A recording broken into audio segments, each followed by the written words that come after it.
CAT-A é uma técnica de apercepção temática para crianças, cujos estímulos usam figuras animais, por isso que tem esse A, né? CAT vem de Children's Perception Test, que quer dizer justamente técnica perceptiva temática. Existe uma outra versão com figuras humanas, que é o CAT-H, mas hoje nós vamos falar sobre o CAT-A. Ele é uma técnica projetiva, isso significa o quê? Né? Que é um procedimento clínico em que são usados estímulos relativamente ambíguos para que a criança, ao narrar histórias sobre o estímulo, ela de certa forma mostre ou projete como que ela se coloca no mundo, quais são os seus conflitos, quais são os seus recursos, suas dificuldades, enfim, qual é o repertório, né, de características psicológicas que ela tem para enfrentar as questões típicas da infância. Todas as técnicas projetivas têm esse mesmo modelo, né, de ter um estímulo ambíguo. Ambíguo significa o quê? Que pode ser interpretado de diferentes maneiras, e uma situação toda que dá pouco apoio, né? O aplicador ele se manifesta pouco, ele dá poucas orientações, justamente para que o sujeito estruture essa situação de acordo com o seu próprio funcionamento e com o seu próprio entendimento. No caso do CAT, ele é uma técnica aperceptiva temática, o que significa o quê? Que vai ser solicitada à criança que ela conte histórias, ou seja, que ela desenvolva um tema. Então, a partir desta narrativa da criança, a gente pode entender, né, toda essa questão de como que ela se coloca no mundo, questões assim estruturais de personalidade e também de conteúdo, questões dinâmicas, de quais são as dificuldades específicas que ela está encontrando e como que ela pode enfrentá-las.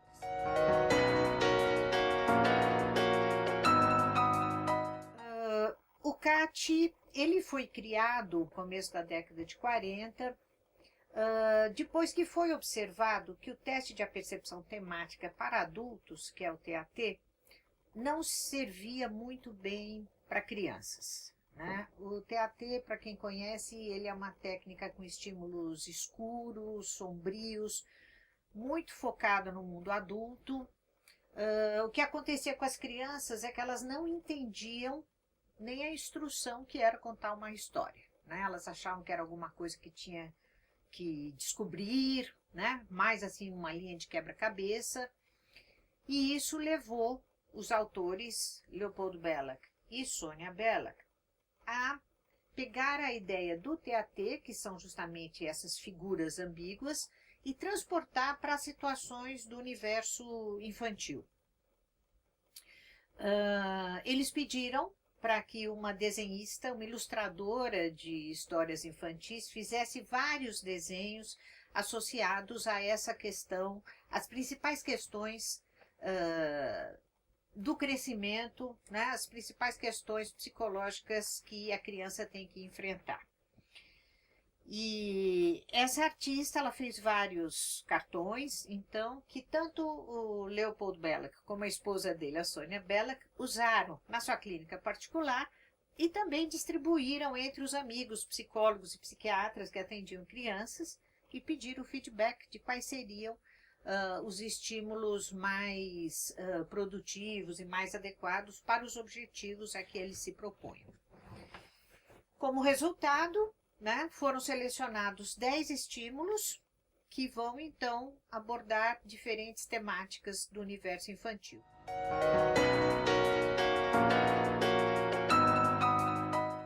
Quais são as vantagens, né, do CAT sobre o TAT? Que era o instrumento, então, tradicionalmente usado com as crianças, né? Então, primeiro que ele é mais focado nas questões da infância, né? Então, esse é o primeiro grande diferencial do CAT. O segundo é que as figuras, elas são figuras mais agradáveis para a criança, né? É importante que a criança se sinta mobilizada, mas não a ponto dela não conseguir lidar com a situação, que é o que a gente muitas vezes observa no TAT, que a criança fica paralisada, né? Então, as figuras, elas são mais amigáveis, elas são mais claras, elas são um pouco mais estruturadas, então a criança percebe um pouco melhor ali o que está se passando na situação, né? Nesse sentido, as figuras são mais diretivas, são mais direcionadas, e a gente ainda tem a grande vantagem de que as figuras, por serem figuras animais, elas não têm nem o gênero, nem a idade muito claras. Na sua maioria, os cartões vão apresentar figuras que podem ser interpretadas como homens ou como mulheres, quer dizer, como do sexo masculino ou feminino. Pode ser interpretado como o pai, como a mãe, como um amigo. Enfim, você tem aí uma possibilidade, né, de interpretação relativamente ampla, bem maior do que você conseguiria com o TAT.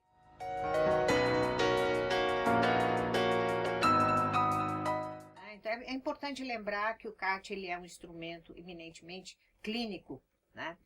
Ele se presta a situações de psicodiagnóstico, nas quais se procura uma compreensão mais profunda e mais ampla do funcionamento psicológico da criança, dos seus recursos psicológicos, das suas vulnerabilidades e das dificuldades que ela está enfrentando.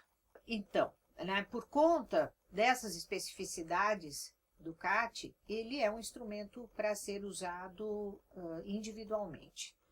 É muito importante que entre o aplicador e a criança haja uma boa relação, né, um bom rapport, que é o termo que nós costumamos usar, que significa o quê? Que a criança está à vontade na situação, né? Isso vai permitir que ela se solte, né? Vai permitir que ela conte com mais naturalidade, com mais espontaneidade as histórias que lhe ocorrem a partir do estímulo que é apresentado. Numa situação de psicodiagnóstico, é recomendável que o CAT não seja o primeiro instrumento aplicado, né? Justamente porque é bom que haja já uma relação já formada entre o aplicador e a criança, é bom que ela seja pelo menos o segundo instrumento, que venha depois de uma aplicação de uma técnica gráfica, que em geral permite, né, favorece mais essa aproximação. Então, é importante levar em conta, né, que nenhuma técnica clínica ela é autossuficiente, né? Então, é importante considerar as narrativas da criança sempre dentro do contexto da história de vida dessa criança e do momento específico em que ela está vivenciando no momento, né? É importante também cruzar com os dados de outros instrumentos. Daí a importância de se ter uma boa base clínica, né, um pensamento clínico bem desenvolvido, porque o tempo todo, por uma interpretação adequada das histórias do CAT, é importante que você faça esse cruzamento de dados. No final, qual é o processo de interpretação? Você levanta hipóteses, né? Essas hipóteses elas têm que ser confrontadas com outras evidências, e aí são descartadas as menos plausíveis, né, e são mantidas as mais possíveis, né, que explicam melhor o momento em que a criança está vivendo. Então, quando se fala assim, se perguntar, mas quais são as limitações do instrumento, a gente tem que levar em conta que as limitações são muito mais do psicólogo que usa, né? Ele tem que ter uma boa base para aproveitar ao máximo os dados que essas histórias da criança estão revelando, né? O fato do CAT ter essas figuras animais ajuda a mantê-lo sempre atualizado, quer dizer, ele não se torna obsoleto, a gente não pode dizer que aquelas situações que são representadas ali já não se aplicam aos dias de hoje, né? Ele pode ser considerado uma técnica atemporal e isso é uma das grandes vantagens que ele tem também. De modo geral, então, a utilidade do CAT vai ser dentro do contexto clínico, em que se procura uma avaliação profunda da personalidade. Essa avaliação tem que ser feita por um psicólogo que tenha uma boa base em termos tanto de raciocínio clínico como de teorias psicodinâmicas, e particularmente em situações de violência doméstica, violência sexual, questões que para a criança é muito difícil encontrar palavras para ela se expressar, ou mesmo ter o repertório necessário para comunicar aquilo que ela está sentindo, ou seja, em situações de grande sofrimento e grande dificuldade de elaboração, o CAT ele é particularmente útil, porque a criança vai conseguir contar através das histórias isto que ela não consegue verbalizar a partir de um discurso direto ou de um relato direto.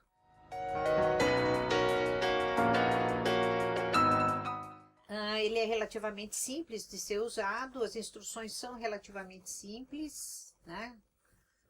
São 10 cartões, são sempre os mesmos 10 cartões que nós usamos, sempre na mesma ordem, na mesma sequência. Ali ela tem representado uma cena e que ela deverá, então, contar uma história sobre o que está acontecendo ali, sobre essa narrativa. Obviamente que a gente espera uma história completa, né, com começo, meio e fim, né? É importante verificar se a criança entende o que é, né, uma história. Eventualmente a criança começa simplesmente a descrever porque ela acha que é isso que tem que fazer. Caso se tenha alguma dúvida sobre se a criança tem o entendimento ou não, né, a gente pode até criar uma história com ela na primeira prancha, mesmo que se perca esse material, né? O mais importante é que ela entenda do que se trata, o que ela tem que fazer ali. Se a história for incompleta, a gente pode intervir no final da história, né, pedindo que a criança complemente, como é que vai acabar, como é que os personagens estão se sentindo, enfim, né, fazer o possível para ter um material completo ali. Obviamente, é a prática que vai nos dizer também até que ponto é importante insistir, quando que não é mais adequado insistir, que a gente vai estar cansando a criança improdutivamente, né? Então, isso é alguma coisa que a prática mesmo vai dizer. Os cartões são apresentados um a um, a cada história, né, reforça a criança, é importante manter esse contato fluido, positivo com ela. E ao final nós vamos ter então 10 relatos que vão ser interpretados de acordo com categorias que costumam ser observadas nessas histórias.